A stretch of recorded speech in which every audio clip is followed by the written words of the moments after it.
SVC Media. Welcome to the iGaming Daily Podcast, analysing the news from the betting and gaming industry all over the globe, supported by Optimove, the #1 CRM marketing solution for the iGaming market. Good afternoon, everyone. Welcome to the iGaming Daily, brought to you by Optimove, the #1 CRM marketing solution for the iGaming market. I hope everyone had a fantastic Christmas. We at the iGaming Daily are reflecting on some of the year's big stories, and today we're taking a special focus on the iGaming market. And I'm joined by Danny Lee of SlotBeats to do that, to look at some of the big stories, to also look ahead at how they will impact the market moving forward. Danny, it's been a big year for iGaming. It's also been a big year for films. So to kick us off, I want to know your film of the year. What was your film of the year? There has been a lot of good films this year. I did get around to watching The Substance after all the times you told me to watch it, and that was a very enjoyable watch. Quite a crazy one. But I think the film I'm looking forward to most is still about to come out. I'm pretty sure it comes out in like a week or so. But Nosferatu by Robert Eggers, that looks really good. I can't wait for that. So I think that could be the best film of the year. Or it might even contender. Very late contender. It might even just squeeze into 2025, but definitely one to watch. Nice, I love that. And no love for Dune Part 2? You're not a fan of Dune Part 2?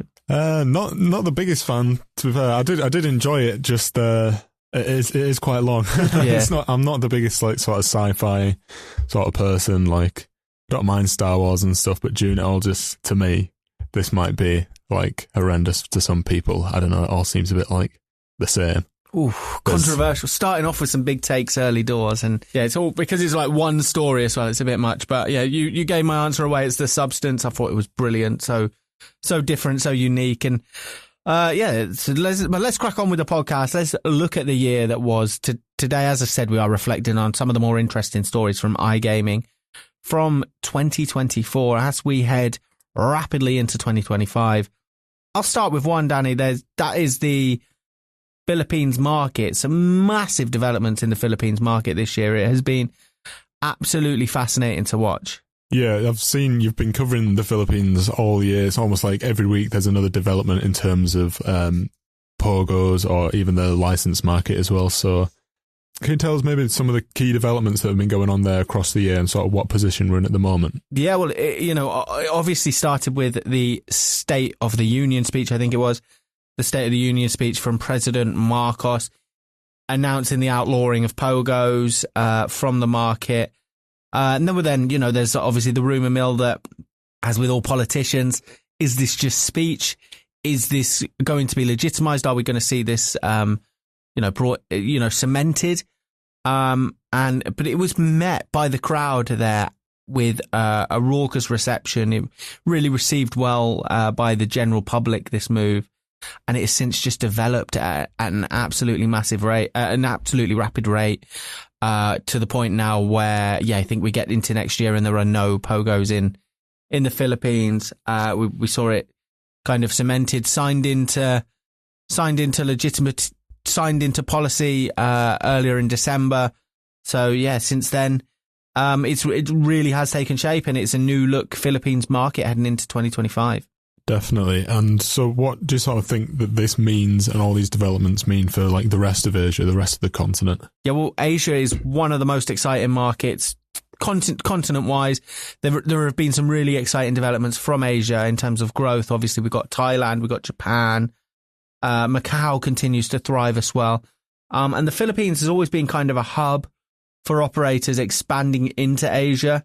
There's a real heritage in the Philippines. There's knowledge and history when it comes to gambling that you just cannot, you don't just get that overnight in other markets. So there'll be a keen interest, even if there's not a massive operator presence, but like there'll be a keen interest to tap into the insight of the Philippines and continue to utilize the expertise that has grown there since it kind of opened up. So even now after the decision by President Marcos. Yeah, I mean, for an island nation, it does really seem like a real focal point for gambling in that area in such a huge continent. Now, like I said earlier, you've been covering this a lot across the year. Could you just maybe explain how quickly these sort of stories develop throughout the year and the sort of pace of those changes. Yeah, it really varies on the market, right? Like we've seen kind of slower developments in Thailand, but we've seen this one really push on, and I think that's because of the political momentum behind President Marcos.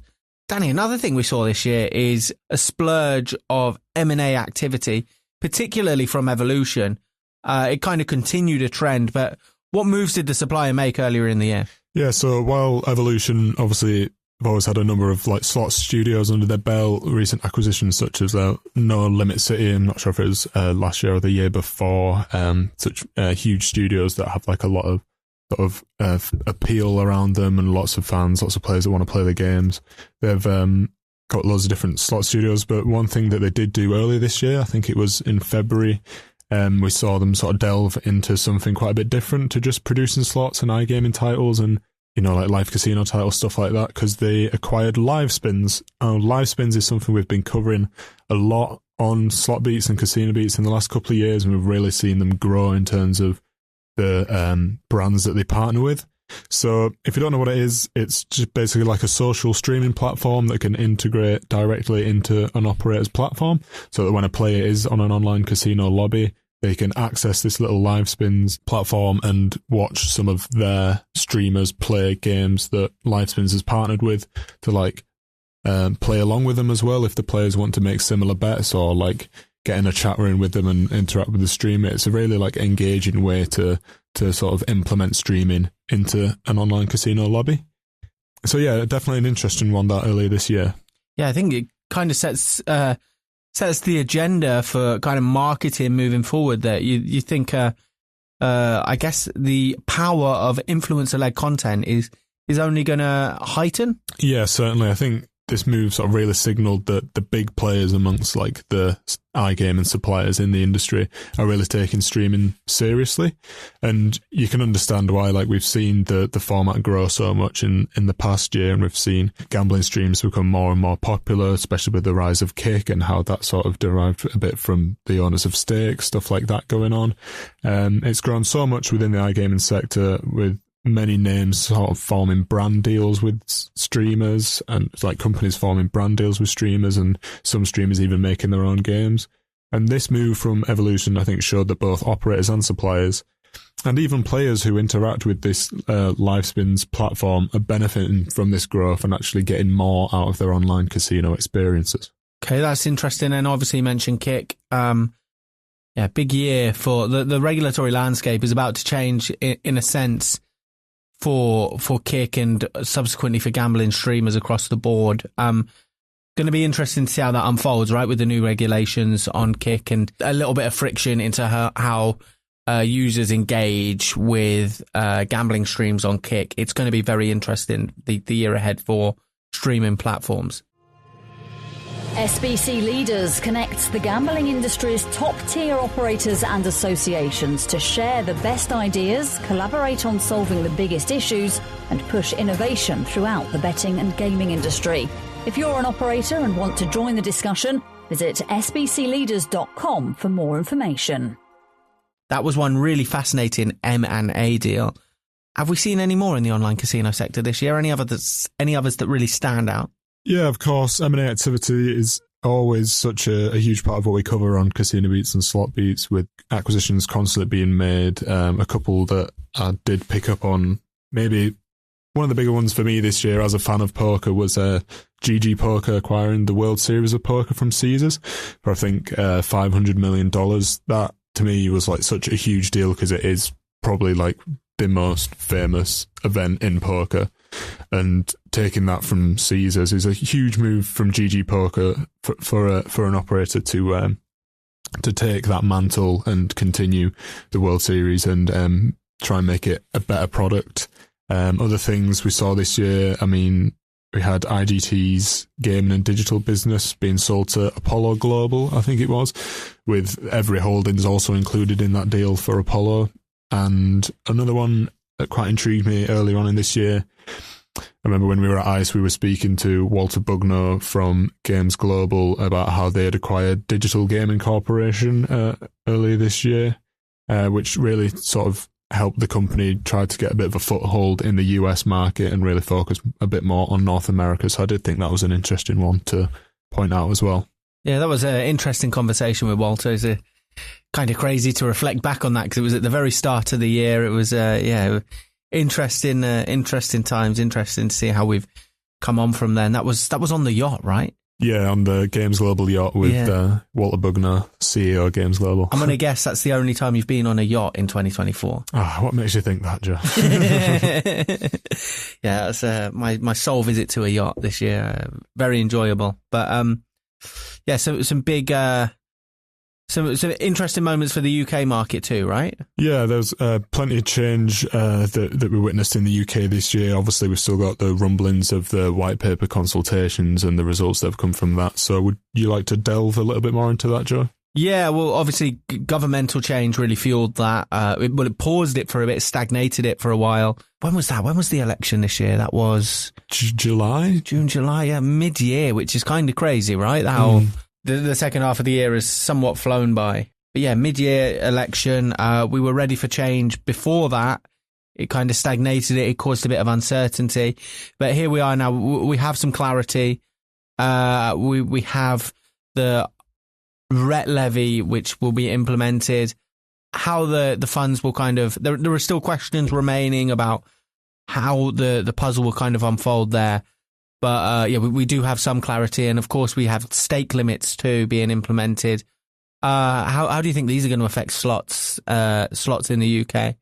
I mean, I suppose when you look at having a limit on play, obviously a lot of operators maybe might feel a bit afraid in terms of like revenue coming in, like as the big high rollers they're being hindered by this. But at the end of the day, there's still plenty of opportunities for these players to spend in reasonable amounts, and that's what these changes are about, right? It's about being more responsible for players and making sure that players are in a position where they shouldn't be spending that amount of money on a spin or on any sort of stake. Then they shouldn't be able to, breach that limit that has been made. And there is research behind it, and there's reasons why they have implemented it. And I suppose it's just going to be fascinating to see what sort of impact it does have on sort of engagement and player retention, stuff like that, and whether there will be a little bit of a shift from some of those more high rollers, like I said, to maybe some unlicensed operators to the black market, grey market, something like that, because that is what these regulations are always sort of trying to avoid. We always get a lot of response from different trade bodies within the industry, sort of always warning against, are you pushing people away with these limits? Is it really necessary to bring them in? It's that balance, right? It's that balance between ensuring the safety net is strong and wide enough that it protects players, but also isn't kind of too wide that it cripples players' activity and sends them to the black market. It really is that balance. It's tricky to find, and I think it's going to be interesting to see how the impact and how significant the impact of the new slot stakes is in the year ahead. I guess also it interesting to see if it fuels slots innovation for the year ahead too, with kind of less stakes, whether we see different innovations to continue player engagement. And another story from the world of slots this year was kind of the rise in copyright cases. We had a few this year that kind of worrying, not good for the industry. How do you think? Do you think we've kind of seen a pause on them for 2025 as these legal matters have unfolded in the mainstream eye? I mean, it's really difficult to tell. I wouldn't be so sure if it would lead to a rise or a fall, really, because obviously it's going to, it should push studios to be a little bit more alerted to these issues in terms of IP and infringement and what does have copyright and what doesn't, and whether they are using mechanics that could infringe on another company. Because a lot of these companies, they are competitors, and they are going to notice these things, and they're going to want to make those accusations if they are, considered to be true. But it's interesting to see how these types of cases have become a lot more prominent this year. The way we've sort of, both of us have had to be reading through so many different court documents this year. It feels like we haven't had to do that so much in years before. So you wonder if whether maybe one has set off another, and there's sort of rumblings about, is this company looking into accusing them? Does that mean that these ones are going to start thinking about this game? And you really wonder if it would maybe snowball into more and more of these cases. But to be honest, in the latter half of the year, we've maybe seen a bit of slowed down. We had a few months with different really big name suppliers getting involved in these cases, and I don't think we've really seen much of a huge case in recent weeks. I don't really know how much it says about the industry, other than the fact that there's a lot of similarities out there in terms of mechanics, features, and design elements, which should, if anything, maybe because of these cases, stir up a bit more innovation from studios and try and bring something new to the table, something that we haven't seen before, and something that's got absolutely no potential to be infringing on anything else. Yeah, something that is completely unique. It almost kind of, as you get over this tough patch of, it can be exciting, it can be an opportunity for new growth and for new innovation. And Danny, another question for you as we kind of, the big question as we head into 2025. I think we've covered quite a lot of iGaming there, and I did want to ask you one on football, because it's been a good year for you so far. I think you're doing all right, Liverpool. You're top of the league. You're very close. Are you going to win the title this year? Is my question. I guess it's still a slot-related question, right? Very good, very good. I love it. Yeah, I did like slots before. I like slots even more now. Let's put it that way. Yeah, it's looking very good. Fortunately, on the red side of Manchester, and even the blue side of Manchester as well. That's also. Yeah, sorry to mention that, Joe, but it doesn't look like either side of Manchester is having too good of a period, which is very good for Liverpool, of course. And any comments on that at all? Yeah, it's I don't know. Manchester's just crumbling everywhere, isn't it? It's a bit of a mess. And as much as I take solace in City's kind of what seemed like temporary demise, it would be nice to see United pick up some form. But I don't know. My prediction would be that we sneak our way into the Champions League through the back door of the Europa League, and I'll take that. And yeah, I can't get away from a slot victory in the Premier League. It looks like it's you're already so far ahead. Fingers crossed, mate. Fingers crossed. Thanks, Danny. It's been a really interesting year for iGaming and been a brilliant year for the iGaming Daily. Thanks everybody for listening to today's episode and for listening all year round. Have a great new year. Thank you for listening to today's iGaming Daily podcast, supported by Optimove, the #1 CRM marketing solution for the iGaming market.